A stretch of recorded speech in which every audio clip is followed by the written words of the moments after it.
My Baba has a secret. A secret that she's bringing with her to her grave. And everyone knows that she has this secret. She's told many people that she has this secret. But no one knows what the secret is. No, Donyu, I don't want to remember. It's easier to forget, is what she used to say. So to this day, we still don't know. But lately, Baba's been doing nothing but remembering. And it's driving her crazy. When the war first broke out in eastern Ukraine a few years ago, Baba would watch the news, listen to the radio as they stormed the buildings, raised Russian flags as the bullets started to fly. But ever since moving into the long-term care center a few weeks ago, she's become obsessed. She talks non-stop about the 10,000 killed, 2 million displaced. She tries to watch the news to get whatever information she can, but there's barely any coverage these days. So now she's not sleeping. She thinks that she's in some sort of prison. She says that she needs to go home. The nurses at the care center, they say that a decline after a move like this is common. They say that she thinks the war in eastern Ukraine today is her war, World War II. Flashbacks from her youth. They suggest that the third floor memory care unit might be a better fit for her. But it's not the same as it was with my Jido, my grandfather.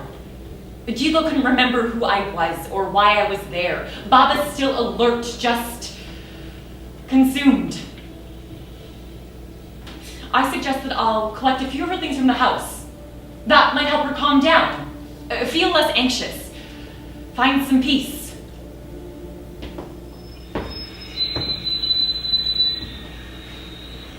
Baba and Givo's house, just outside the city. My parents shipped my sister and I off to spend our summers here. 8 full weeks of air-conditioned sleeps. Church every Sunday, and 2.5 TV channels. But summers here also meant 8 full weeks of vareniki, Ukrainian chocolate, and uninhibited outdoor explorations on their expansive plot of land.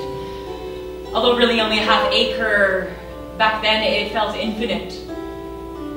There, in a nestled corner of the property, Baba's garden. Baba's garden was this oasis of lush vegetables and fruit behind a green wire fence, with trellised peaks and planted valleys and rows upon rows of earth-grown goods. Baba would teach us how to plant, tend, and pick with effortless knowledge, producing okhivke, pomidori, cibuli, maliny, and the smallest polunici, which Baba used to make her strawberry jam. Bordering the front porch, a flower garden framed the house. Baba would call me over. Ходи сюди, Kityu! I was Baba's Kitya, her kitten. She would take my small hand in hers, lead me around to the garden, pointing out all the flowers. Mallow, for the love of one's land, parents, and home. Sunflowers, Sunyashnike, for energy and well-being. Baba would say that they look up toward the sun during the day and then droop their heads at night. Sad that the day is done. Marigold, to keep the slugs away. But the most important was Barvinok, periwinkle, which stretched out beyond their garden and covered their land like a rug. A symbol of eternity. A flower that can withstand anything. Now, weeds choke out the life of anything that once grew. But the Barvinok perseveres. Like Baba. Baba's bedroom. Coming in here now still feels like breaking the rules. Delicate porcelain tchotchkes line her dresser. Baba's chustka, neatly hanging. Baba's bed is still immaculately made. Sheets tucked tightly, pillows attentively placed. Baba's house was always spotless, but Every storage space was packed with things from the past. My sister and I survived the hot, humid summers by going on treasure hunts. Weekdays at 4:30, Baba's world halted in time for the young and restless. So, while she was distracted, my sister and I snuck into her room for the first time ever. My sister quietly took her dresser while I silently mined the closet. It was all more of the same stuff until this small paperback journal, colored with age, inside written Moja Emigrazia, my immigration. Then Baba came in. She started shouting, shrieking. She ripped the journal from my hands, told me to never touch her things. How could I do this to her? Betray her like this! She only stopped screaming when I burst into tears.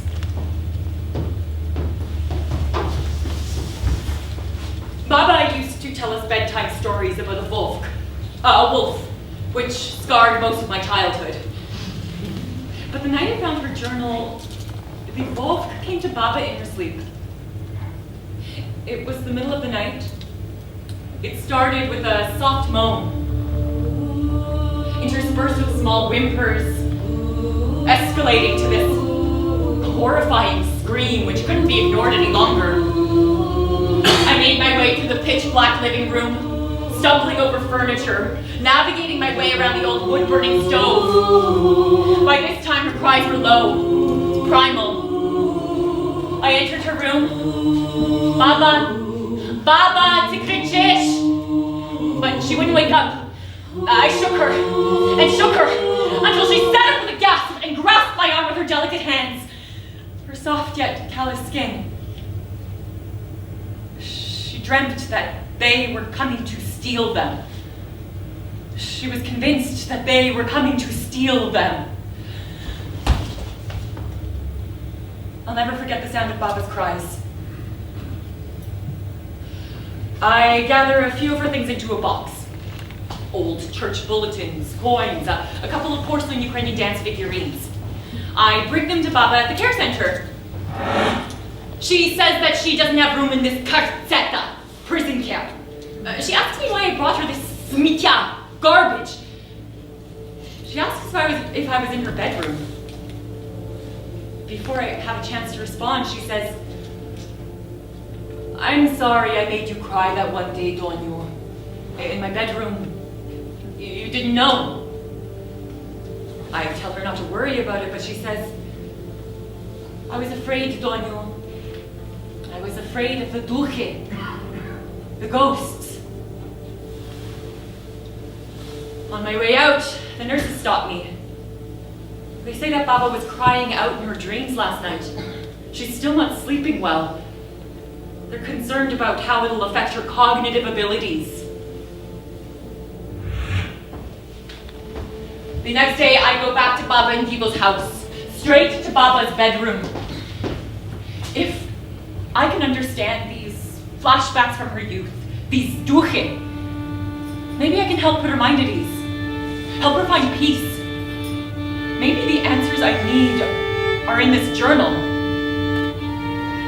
I start looking first in her dresser drawers, a small bookshelf, below her bed, under her mattress, a bedside table, inside the closet. I'm about to give up when, tucked in the top shelf, deep in the closet, a lockbox. I begin testing the dozens and dozens of keys that Baba's given me. I've gone through almost all of them when, inside an old cluster of letters, return addresses to the USSR, an envelope filled with photos of people I don't recognize, a woman holding a violin, standing with a young girl in front of a garden trellis, on the backside written, Nadia Vaya, September 1949. And the small paperback journal, inside written, Moja Emigrazia, my immigration.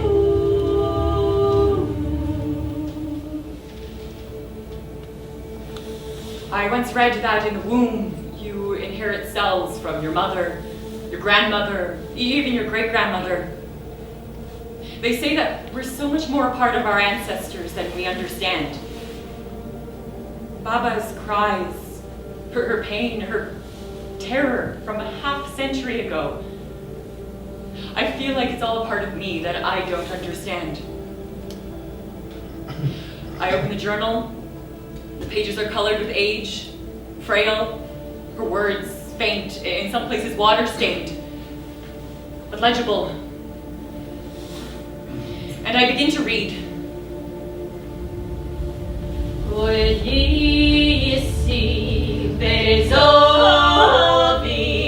Straszna bitwa była.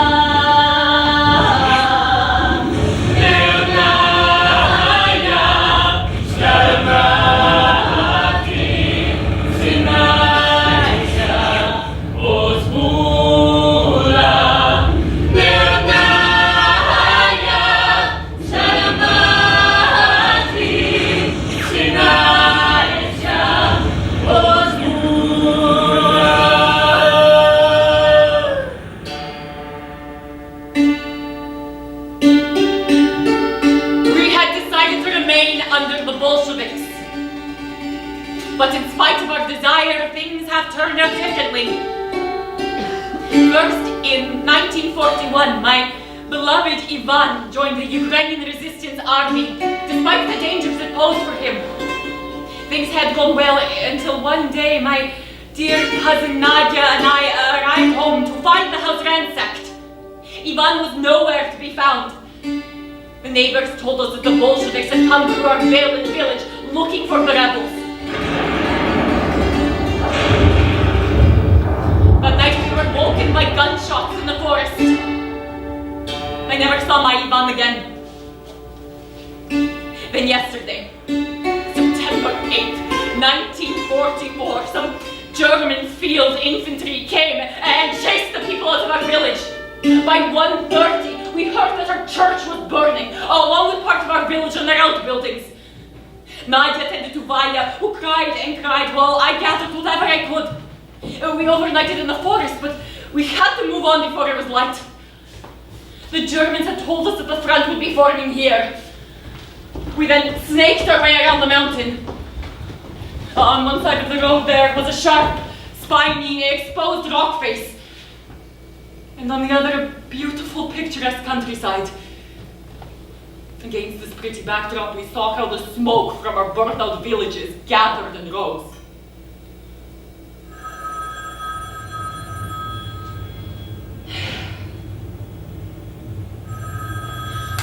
My phone rings. It's the nurses at the care center. A complaint's been made against Baba. Late last night, the nurse heard arguing in a resident's room. He went to investigate and found Baba and Pani Melnik in a heated argument. It took 2 more nurses to break it up. Pani Melnik says that she woke up to find Baba rifling through her things. Baba says that she was just sleepwalking, but after investigating in Baba's room this morning, they found a few of Pani Melnik's shirts, toiletries, and a small pile of mail. The family has filed an official grievance. I head to the long-term care center. Baba is displeased. She shows me a gash on her leg from where Pani Melnik rammed her with her walker. Baba says that they are trying to keep a very important letter from her. A letter from Piske. Baba, what's Piske? Baba tells me about a village in eastern Ukraine called Piske, where a devastating battle took place early in the war. The entire village was on fire. People forced out of their homes with only the clothes on their back. The Russians biting at their heels. The nurses say that Baba was listening to a radio program very late and very loudly last night. They think that's what's triggered her. They say that a change in personality is indicative. They've put an alert bracelet on her that'll set off an alarm if she tries to leave her room at night or tries to leave the floor. I ask if there's anything I can do. They suggest bringing pictures of loved ones to help bring clarity. They recommend encouraging her to join the cribbage club or arts and crafts. They also ask me to reconsider the 3rd floor memory care unit.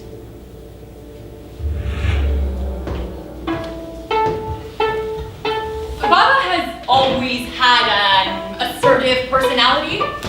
She has told off friends, family, and TTC operators well into her 90s. Baba's personality hasn't deteriorated. Not like it did with Guido. Baba was the only one who could get through to Guido, usually with terse, forceful commands. Get out of your wheelchair, it's time for lunch, you stupid old man. Baba and Guido's marriage was a practical one, filled with neither romance or tenderness. It was a partnership built to help survive together in a new country. Love developed later in life.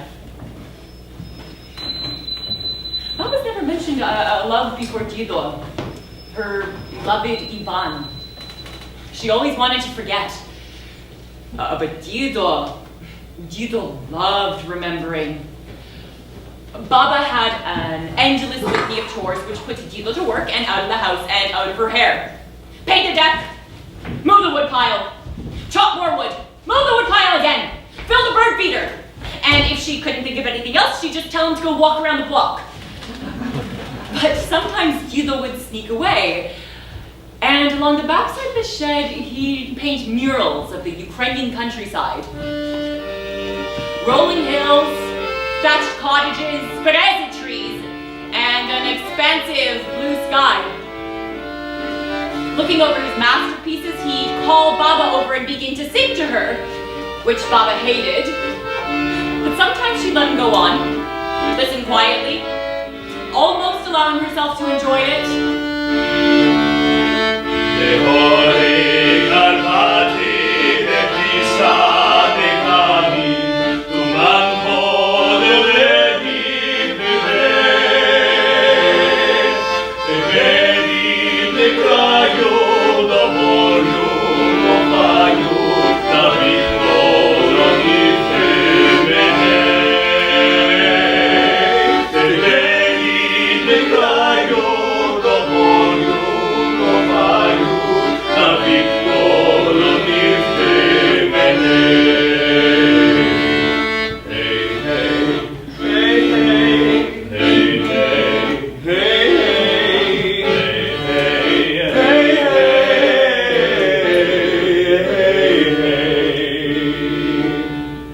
Until she'd had enough. Ticho budź, durnej starej. Be quiet, you stupid old man.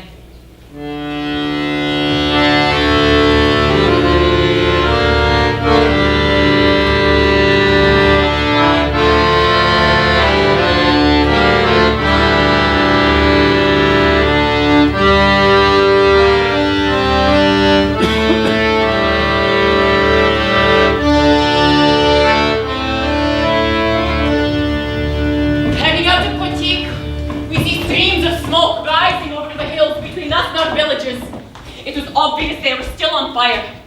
We approached a nearby town, but a woman and her convoy had come down with a sickness. We stopped that night and slept at the school. We were about to go to bed when, suddenly and unexpectedly, bullets and shrapnel started to explode over us. Only after a while did we orient ourselves and then hide under our wagon and then the basement. The shooting continued. In the basement, things started to stir up. Vanya was terrified. She cried and cried. Nadia prayed. A few others had spasms. During quiet periods, you could hear thumps from the roadway. One soldier was wounded near us. Another killed. We were fired upon several times in the morning. We thought that the Bolsheviks were already at our backs. Already biting at our heels.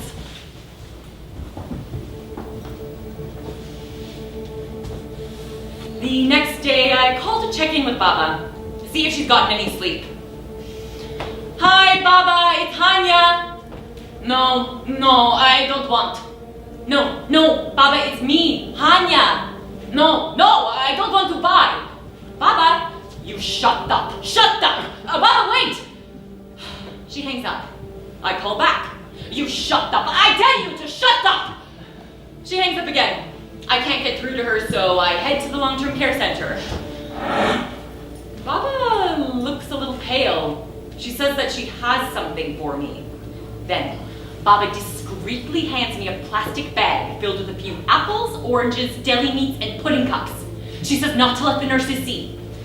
She wants to send food to that same village in eastern Ukraine, Pizkin. I tell her that she can't donate this food, it's perishable. And besides, she has to eat. I tell her that maybe she should get involved in some of the activities here. There's bingo this afternoon, or she could join the Arts and Crafts Club. I hear they're looking for items to sell at the bazaar next month. Baba says that she'll consider the Arts and Crafts Club if I bring her a few canned beets and beans from the garage. It's important. The Russians are gaining sympathy by bringing the villagers food.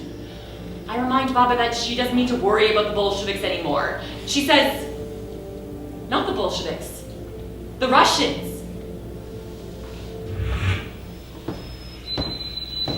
The next day, I go back to Baba and Guido's house. On my way to the garage, I walk past that nestled corner of the property. I open the gate and stand in the garden. Going hungry was always Baba's biggest fear for us. She'd constantly offer me tomatoes. I don't like tomatoes, Baba. Every time the same response. But they're from Baba's garden, as if they had special powers. I'd roll my eyes, take the tomatoes, and then throw them in the garbage when Baba wasn't looking. One time, Guido found the tomatoes, and he came to me furious. Guido, I'm sorry. And he grabbed me by the shoulders and said, every day in the camps, we would eat moldy bread. In Canada, no one is hungry. You don't know hunger. Baba stood in the kitchen.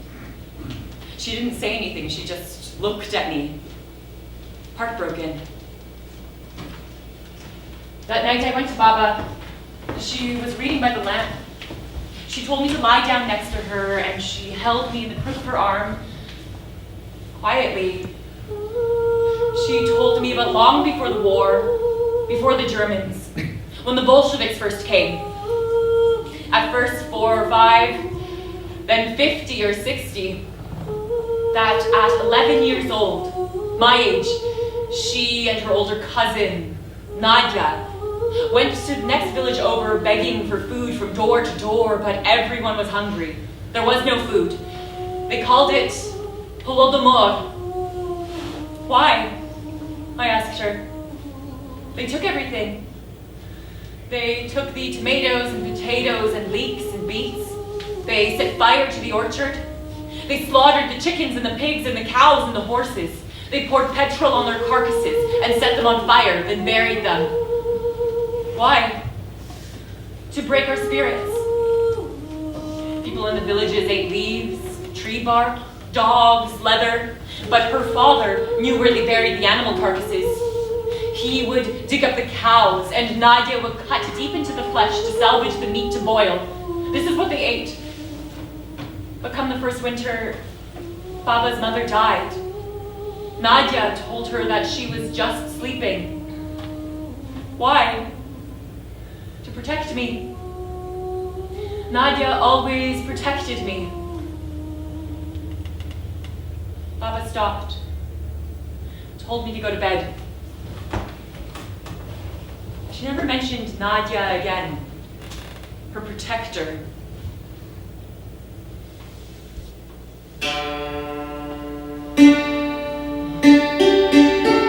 By morning, the shooting had passed. Nadia insisted that it was time to move on, to find a safe haven, to wait at the front and then return home to her fate, or ill fate. But the woman who had fallen ill, she became even worse. Her fever increased significantly. With the safety of some others, we made the difficult decision to leave her behind. We arrived in the next village, but now there was the onset of a new problem. Airstrikes! There was a sawmill no more than 100 meters from us. An aviator blew up a car in its pedal with a grenade there, causing one of the buildings to burn down. Flames shot the entire village, as well as the woods and mountains surrounding it. We fled to the church.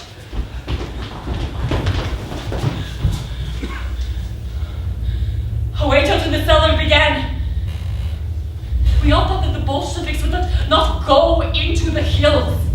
We all thought that in a short time, the Bolsheviks' end would come. But hope, the mother of fools, did us in. I'm afraid to be alone. Terrible thoughts are enveloping me. Not even Nadia can protect me in these dark hours.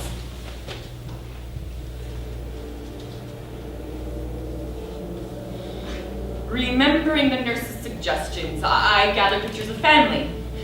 The one of Baba's cousin, her protector, Nadia, and Vanya. I put it in a frame and with a few cans from the garage, returned to the long-term care center.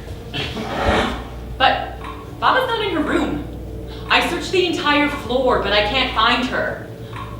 The nurses say that Baba has actually joined the Arts and Crafts Club. She's really embraced it. She's leading a group project. I find Baba in the common room with a group of other residents who are cutting out shapes from newspapers and magazines. But as I come closer, something seems off. I can hear Baba vividly describing a village destroyed by airstrikes. She's telling a story of an old man who lives all alone in his cellar. His wife was driven mad by the shelling. All he has left is his neighbor's abandoned dog. Last winter, he lost 3 toes to frostbite, and soon he'll lose his entire foot! The other residents look horrified. Pani Melnick bursts into tears. Oh God, this is Arts and Crafts. Baba has the other residents searching for and cutting out articles about the war in Ukraine. I bring Baba back to her room. I tell her that she can't enlist the other residents like this. The nurses already want to move her. If she keeps this up, she's not going to have a choice. And from now on, she needs to be nicer to poor Pani Melnick. Hanyu, ty troszkę fat zrobiłaś. Baba tells me I've gained weight. Baba is eager to tell me about a special she heard about volunteer Ukrainian soldiers. I give Baba the picture of Nadia, Vanya. She's silent.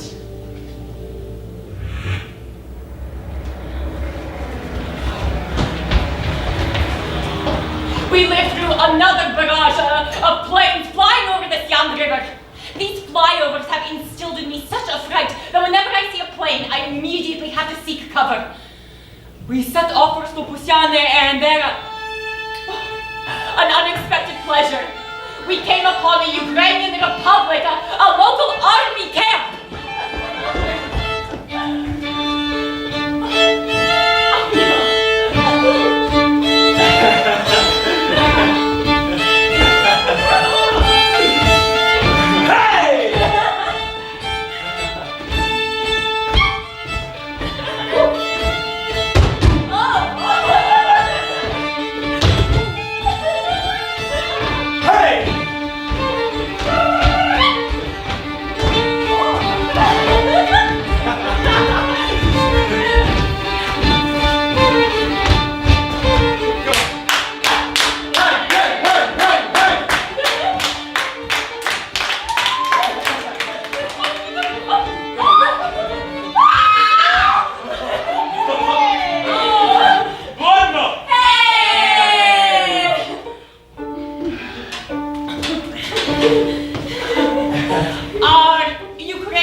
But now Valya has fallen ill. A fever has set on. She cries all night, so we now sleep with her in the loft. From there, we can see our boys, trained Ukrainian troops, marching along. My heart gladdens and fills with hope that the time will soon come when our country will become free, and we will see upon our own army, which is a symbol of statehood.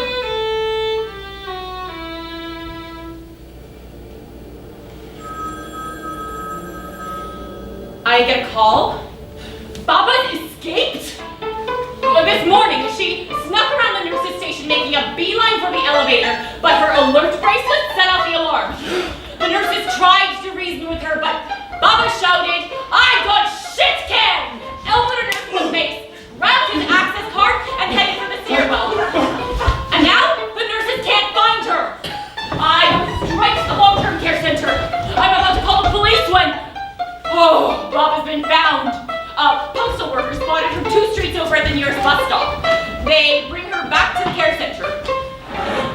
conviction. Baba describes the demonic ceremony that occurred last night. A woman appeared wearing a Ukrainian-style barvino crown, holding a feverish baby wrapped in an embroidered ruchnik. A man dressed in black conducted the ceremony. Doves burst in through the window, whirled under her bed, and then whisked out the window as quickly as they came in. A feverish baby. Yes! I tell Baba that she needs to calm down. Baba says that she needs to go home. I remind Baba that this is her home, but that there's always a third floor. Baba tells me I gained weight. I ask her nurse if some sort of ceremony took place last night. He says no. Baba says that the nurse is a liar. She thinks he's Russian. Baba! This needs to stop! Then Baba starts to cry. She was so sick. Baba, what do you mean? She won't know where to find me. Baba, who? Then I noticed Baba's clutching the photograph I brought her the other day of Nadia and Vanya. The nurse pulls me aside and hands me the paperwork to move Baba to the third floor. He says that the head doctor has examined her case file and advises the transfer occur immediately. I tell him that I understand that Baba's causing problems, but I think something more is happening. Please just give us a bit more time. I think I can help her. Baba is now fallen asleep. I see her delicate hands, wrinkled, freckled, her pale blue veins. Quietly, I open her dresser drawers. Burrowed away behind her blouses and socks, I find dozens and dozens of neatly folded paper squares. The articles cut out by her arts and crafts group.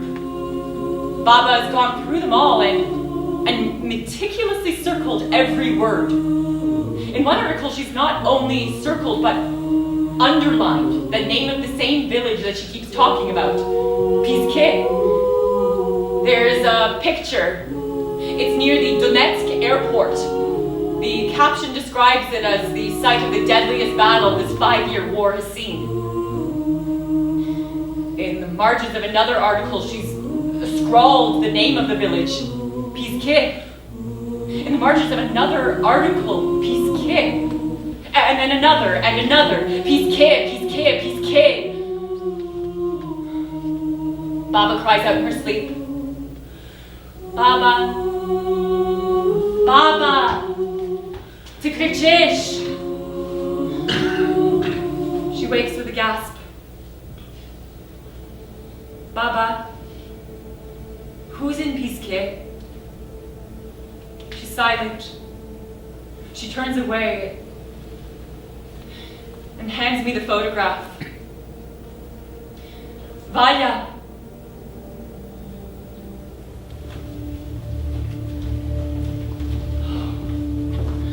After a restless week with poor, sick Vanya, our Ukrainian boys share news they've heard of a village named Volosaki.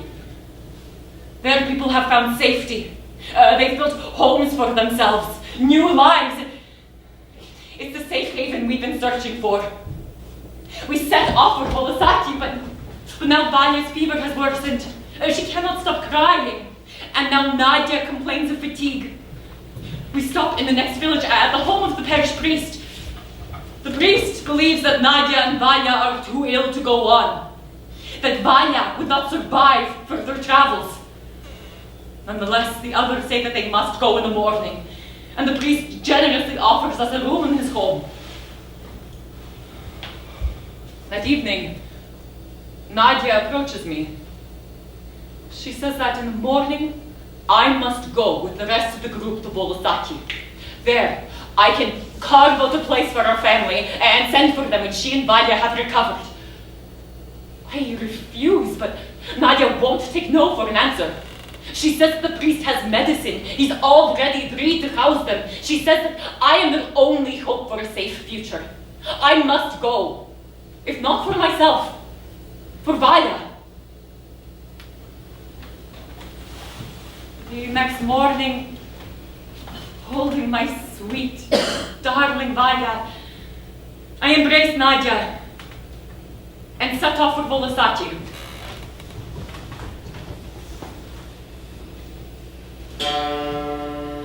Many carts are rolling along. The road is terrifying. The mountains on both sides of it are huge, unapproachable, intimidating.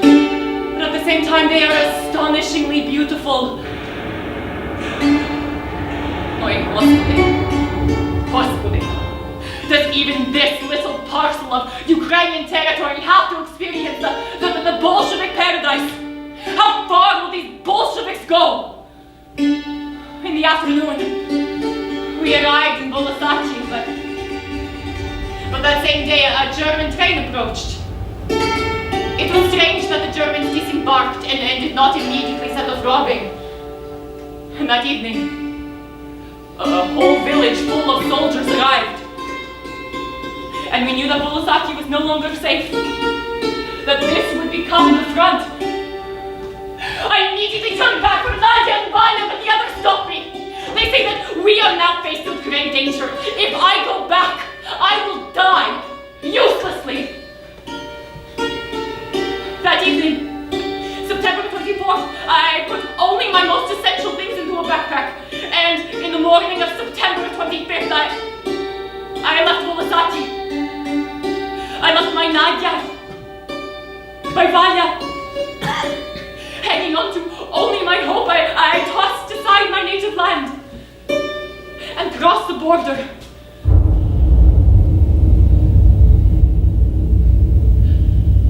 Our country is so beautiful and so rich, but for some reason, so unfortunate. How can our land not but be fertile with so much blood? Both Ukrainian and foreign has continually seeped into it. It shows that our enemies must love our land more than we do, for they fight for it ceaselessly. Will we live to see that moment when our people join the circle of free nations?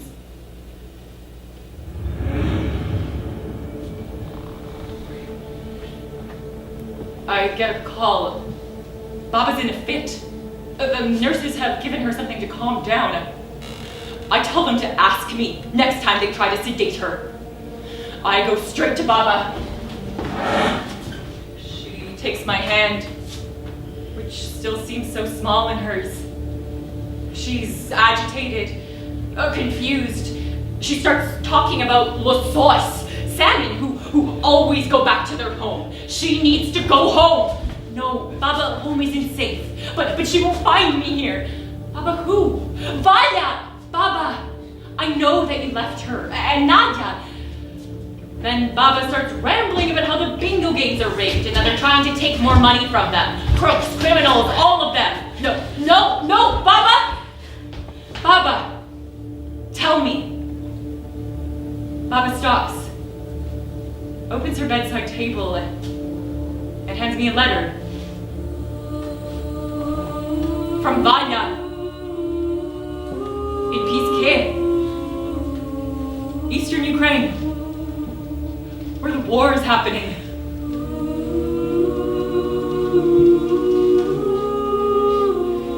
Images flood in, seeing pictures and watching videos of Baba during the revolution in Ukraine. At first, peaceful protesting on Kyiv's Maidan Nezalezhnosti, Independence Square. Then, unarmed civilians beaten with sticks, bodies covered in Ukrainian flags. Until then, I'd never seen Baba cry. But as we sat together, watching these people dying on the street for their freedom, I could hear her softly sobbing. She said, "This isn't the first time Ukrainians have fought for their dignity, and it won't be the last."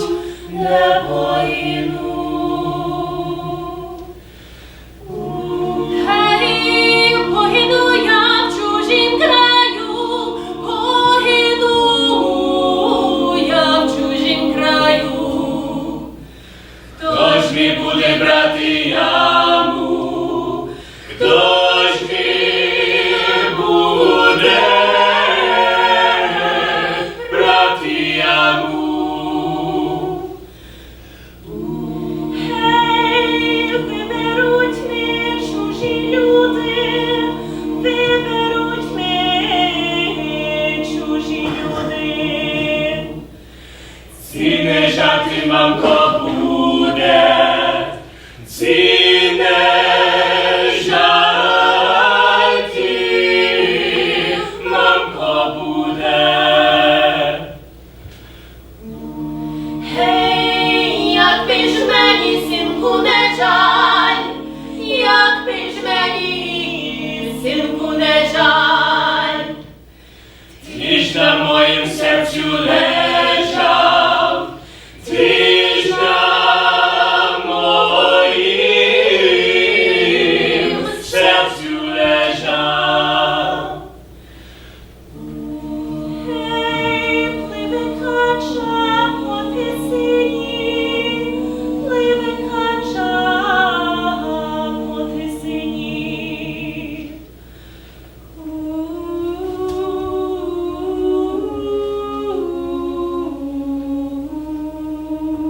Аню? I don't know. I don't know if she's okay.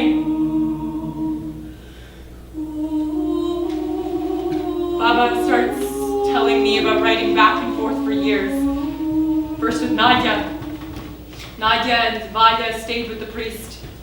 Then the Bolsheviks took the town and stole them. They were relocated first to central Ukraine, then to the east. It took years to find one another. The picture was the first contact they had after the war. Nadia would write when she could. Baba would send them scarves at Christmas, postcards at Easter. Baba wanted to go back. She wanted to bring them to Canada, but it was impossible. And when Nadia died, Vanya kept writing. But since the war has started, Baba hasn't heard from her.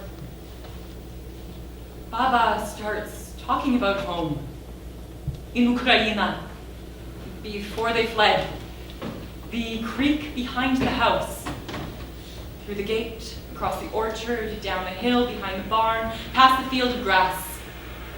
Her secret place, peaceful, spokojno. She and Nadia would take baby Vanya to the creek. They'd wash their clothes. They'd sit and they'd sing to her. And then for the first time ever, I hear Baba sing.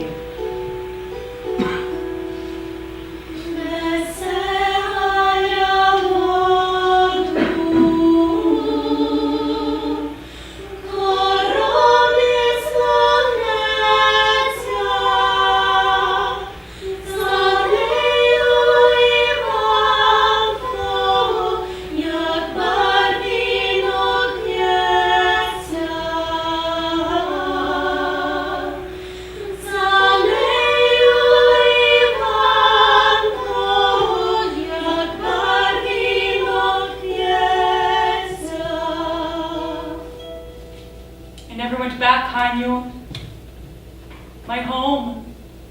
I never went home.